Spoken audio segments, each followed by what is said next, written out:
Bagaimana kita bisa membagikan kasih Allah kepada orang lain kalau kita sendiri belum mengalami kasih Tuhan itu? Omong kosong, saudara. Kita tidak akan pernah bisa memulihkan hidup orang lain. Kita tidak akan bisa mungkin membawa kasih Allah kepada orang lain kalau kita sendiri belum mengalami dan tidak tinggal di dalam kasih itu. Tema dari gereja adalah bagaimana kita hidup membagikan kasih Tuhan. Saudara, Roma pasal yang kelima ayat yang kelima, mungkin kita bertanya ya, bagaimana sih kasih Allah itu? Roma 5 ayat yang kelima di sana dikatakan begini, saudara, dan pengharapan tidak mengecewakan. Kenapa? Karena kasih Allah telah dicurahkan di dalam hati kita oleh Roh Kudus yang telah dikaruniakan kepada kita. Kasih Tuhan itu sudah dicurahkan bagi saudara dan saya sebagai bukti kasih-Nya di atas kayu salib. Yesus menyerahkan dirinya sendiri untuk pendamaian bagi dosa kita. Saudara, ini adalah hal yang sangat luar biasa. Kenapa, saudara? Karena orang yang paling malang di dunia ini adalah orang yang hubungannya dengan Tuhan itu rusak. Ya, tetapi karena begitu besar kasih Allah akan dunia ini sehingga Dia mengaruniakan anaknya yang tunggal supaya barang siapa percaya pada Dia tidak binasa karena kita didamaikan dengan Allah.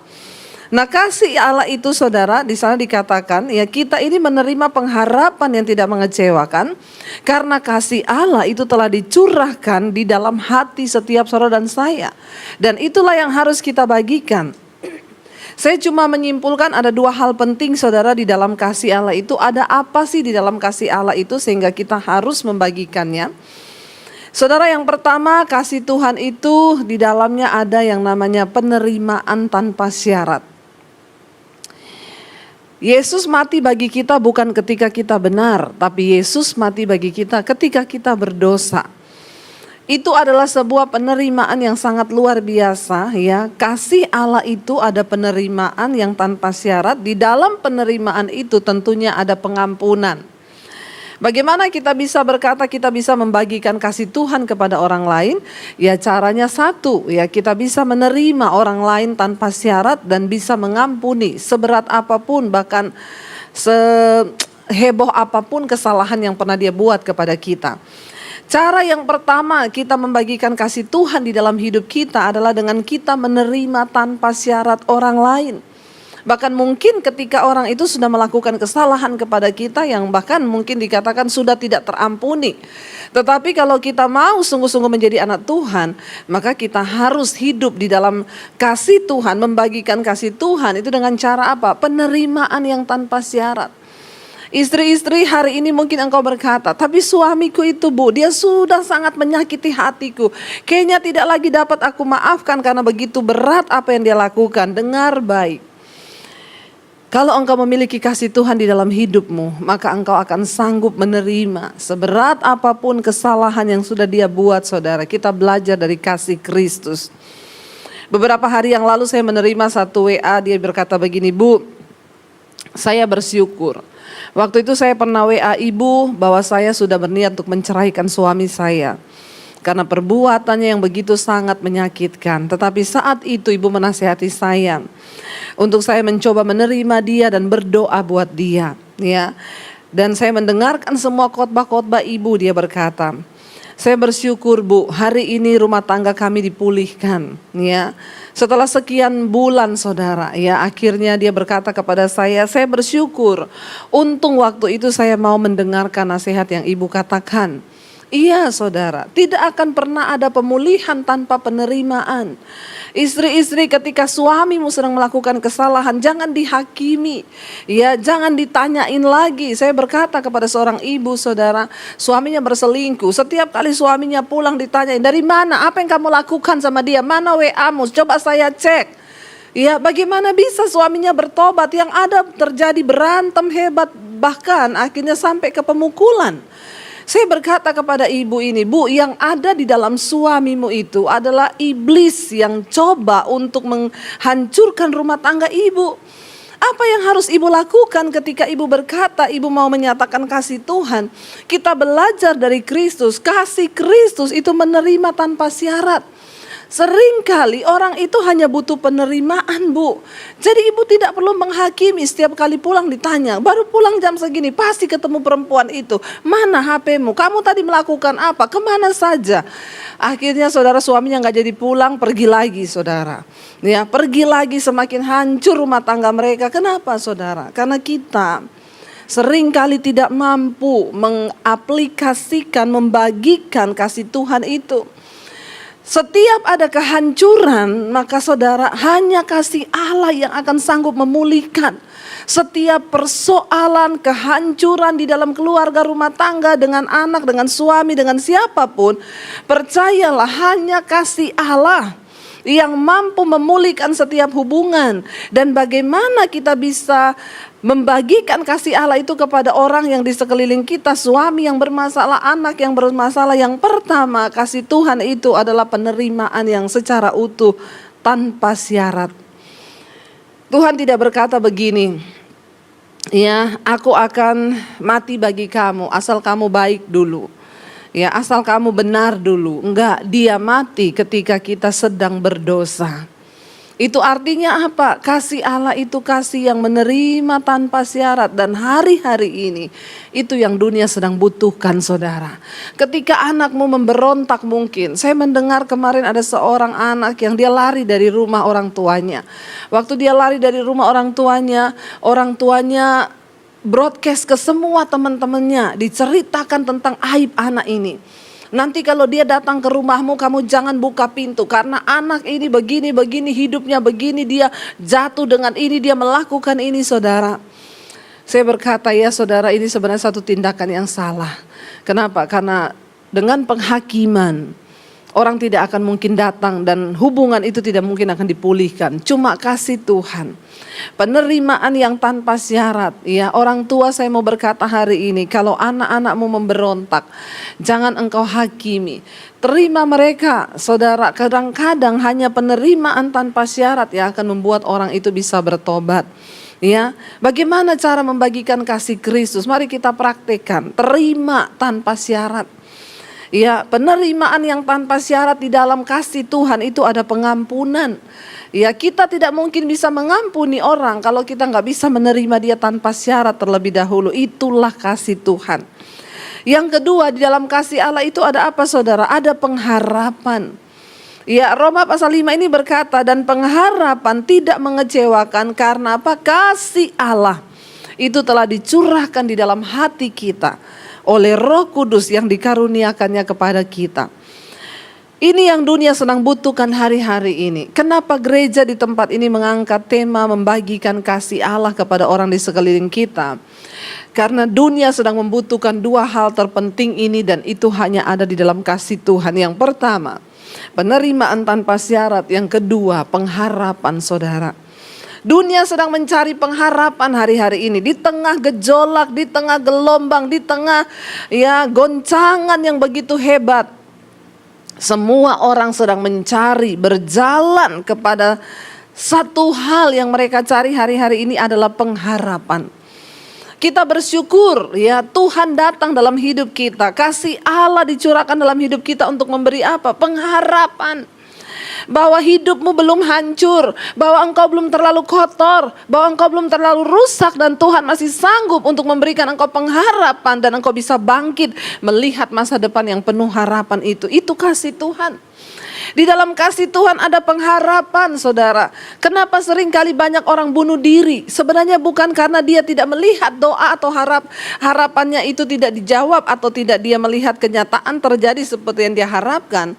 Kenapa orang bisa bunuh diri saudara? Karena dia tidak memiliki pengharapan itu sendiri. Ya, bukan karena pengharapannya tidak menjadi kenyataan, tetapi dia sudah hidup tanpa pengharapan. Saudara, orang akan menjadi kuat ketika dia hidup dalam keadaan apapun, tapi masih ada pengharapan. Itu yang akan membuat dia bangkit ketika masih ada pengharapan bahwa dia akan melihat sesuatu yang lebih baik. Tetapi ketika orang putus asa, diintimidasi, dihakimi, lalu dia sudah hidup tanpa pengharapan lagi, itu yang sangat berbahaya. Banyak orang akhirnya putus asa, mundur, bahkan mengambil tindakan saudara yang sangat-sangat disayangkan. Kenapa? Karena mereka tidak memiliki pengharapan itu. Tetapi di dalam kasih Tuhan, di dalam Allah itu ada pengharapan. Kenapa kita harus pergi membagikan kasih Tuhan itu? Karena hanya di dalam Tuhan ada pengharapan. Hanya di dalam kasih Tuhan ada pengharapan yang Dia berkata, tidak ada keadaan yang terlalu hancur, enggak ada keadaan yang terlalu rusak untuk tidak dapat dipulihkan. Sebab apa? Pengharapan di dalam Tuhan itu tidak pernah mengecewakan. Itulah kasih Tuhan. Yang pertama saudara, ada penerimaan dan pengampunan yang tanpa syarat. Yang kedua, orang yang membagikan kasih Allah itu dia sedang membawa pengharapan kepada kehidupan orang lain. Saudara, di tengah masa pandemi ini mari kita melihat keadaan di sekeliling kita. Ada begitu banyak orang yang sedang rapuh. Inilah saatnya yang Alkitab berkata tuaian sedang menguning. Kalau kita mau buka mata dan kita mau peka dengan pekerjaan Tuhan, maka kita akan tahu bahwa hari-hari inilah hari tuaian itu menguning. Saya bersyukur saudara, lewat pelayanan saya di YouTube saya dengan Mesbah Doa, saya mendengar ada begitu banyak kesaksian orang-orang yang mulai mengalami pemulihan. Kenapa? Karena mereka mendengar tentang kasih Tuhan. Tidak ada harapan, tidak ada keadaan yang terlalu buruk untuk Tuhan bisa pulihkan. Selama kita masih punya pengharapan di dalam kasih Tuhan. Saudara, 1 Yohanes pasal 4 ayat yang ke-11 sampai ayat yang ke-13 dikatakan begini, ini yang harus kita catat baik-baik. Saudara-saudaraku yang kekasih, jikalau Allah sedemikian mengasihi kita, maka haruslah kita juga saling mengasihi. Ayat 12, tidak ada seorang pun yang pernah melihat Allah. Jika kita saling mengasihi, Allah tetap di dalam kita dan kasih-Nya sempurna di dalam kita. Ayat 13, demikianlah kita ketahui bahwa kita tetap berada di dalam Allah dan Dia di dalam kita. Ia telah mengaruniakan kita mendapat bagian di dalam roh-Nya. Jadi bagaimana cara kita ini bisa tahu bahwa kita ada di dalam Allah dan kita hidup di dalam kasih-Nya?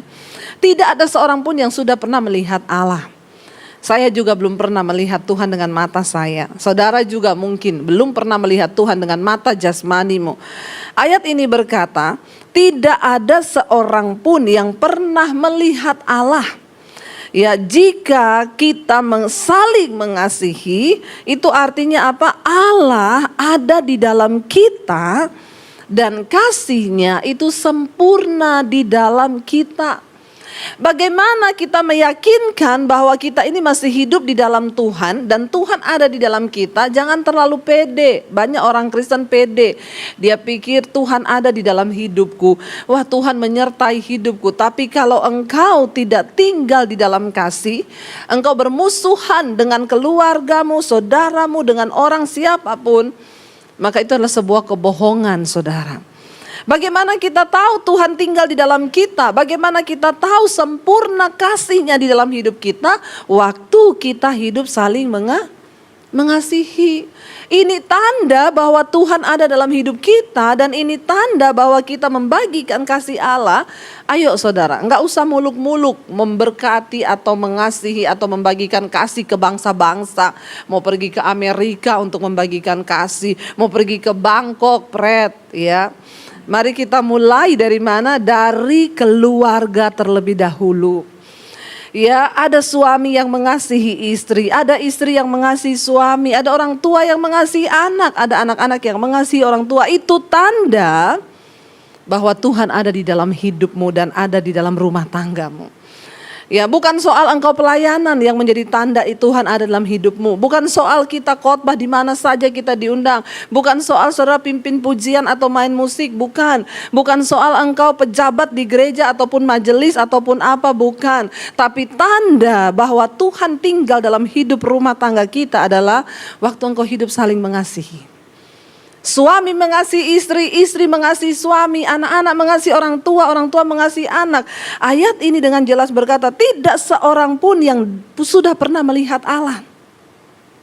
Jika kita saling mengasihi, ini loh intinya. Maka itu tandanya Allah tetap di dalam kita dan kasih-Nya sempurna di dalam kita, saudara.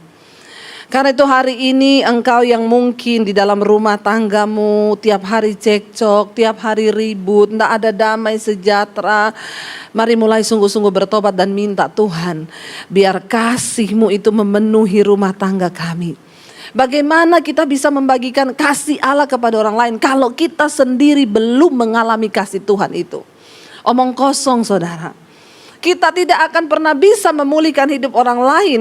Kita tidak akan bisa mungkin membawa kasih Allah kepada orang lain kalau kita sendiri belum mengalami dan tidak tinggal di dalam kasih itu.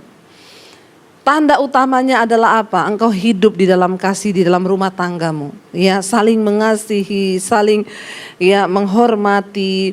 Maka itu tanda bahwa Tuhan ada dalam hidupmu. Kenapa, saudara? Karena dalam 1 Yohanes 4 ayat 19 sampai 21 dikatakan begini. Kita mengasihi Allah karena Allah lebih dahulu mengasihi kita. Ya, tolong dicatat baik-baik. Kenapa kita bisa mengasihi Tuhan? Ya karena Tuhan sudah lebih dulu mengasihi kita. Ya, jadi kalau hubungan kita dengan Tuhan belum dipulihkan, tidak mungkin kita bisa mengasihi Tuhan. Artinya apa? Hanya orang-orang yang sudah mengalami kelahiran kembali, yang sudah berdamai dengan Allah, mereka lah yang akan bisa mengasihi Tuhan dengan sungguh-sungguh. Karena Allah lebih dulu mengasihi kita. Ayat 20 berkata, jikalau seorang berkata aku mengasihi Allah dan ia membenci saudaranya, maka ia adalah pendusta. Karena barang siapa tidak mengasihi saudaranya yang dilihatnya, tidak mungkin mengasihi Allah yang tidak dilihatnya. Saudara yang terkasih, bagaimana mungkin kita berkata kita mengasihi Tuhan, tapi kita membenci saudara kita yang terlihat? Bagaimana mungkin istri berkata dia adalah seorang pendoa yang tiap hari ketemu Tuhan, mengasihi Tuhan, tapi kalau engkau membenci suamimu, maka engkau pendusta, kata firman Tuhan. Kalau engkau berkata engkau melayani Tuhan, engkau mengasihi Tuhan, makanya saya melayani, Bu, makanya saya tiap minggu pokoknya gak pernah absen saya di gereja. Tapi kalau engkau membenci saudaramu, engkau adalah pendusta. Temannya setan itu pendusta. Ya, kenapa? Karena engkau tidak mungkin bisa mengasihi Tuhan yang tidak engkau lihat. Kalau orang yang engkau lihat saja engkau tidak mau mengasihi, saudara. Ayat ini berkata dengan jelas dan keras bagi setiap kita. Ya, jangan jadi pendusta, saudara, yang menyimpan kepahitan terus menerus. Saya bersyukur kemarin dapat sebuah WA dari seseorang. Bu Debbie, saya bersyukur, terima kasih. Saya mendengarkan khotbah ibu tentang pengampunan. Dia bilang, saya ini bermusuhan dengan tetangga saya, Bu. Ya, sudah hampir 3 bulan karena kata-katanya menyakiti saya. Akhirnya saya bermusuhan, saya nggak bicara sama dia. Ya, tiap kali lihat mukanya dia, mau muntah rasanya. Orang itu kalau hidup dalam kebencian, saudara, sudah semuanya pahit, saudara. Semua jadi pahit. Biar dia makan yang manis tetap jadi pahit. Minum madu pun terasa madu pahit, saudara. Kenapa? Karena memang hatinya pahit, ya. Lihat tetangga itu pahit, 3 bulan tidak bicara. Sampai saya menemukan khotbah ibu tentang melepaskan pengampunan dan mempraktekkan kasih Allah. Dia bilang tidak mudah, Bu, tapi saya bergumul mengalahkan diri saya sendiri. Saya berkata dalam nama Tuhan Yesus, aku patahkan segala roh-roh kepahitan, kekecewaan, aku lepaskan pengampunan. Dia terus bergumul dengan dirinya, dia berperang dengan dirinya, saudara. Lalu akhirnya dia dibebaskan dari kepahitan itu, ya, dan akhirnya dia keluar rumah ketemu dengan tetangganya. Dia bilang, langsung saya tawari, mau makanan enggak? Kenapa orang bisa diubahkan? Cuma karena ketika engkau mau minta kasih Tuhan tercurah atas hidupmu. Hanya kasih Tuhan yang sanggup mengubah yang pahit menjadi manis, saudara.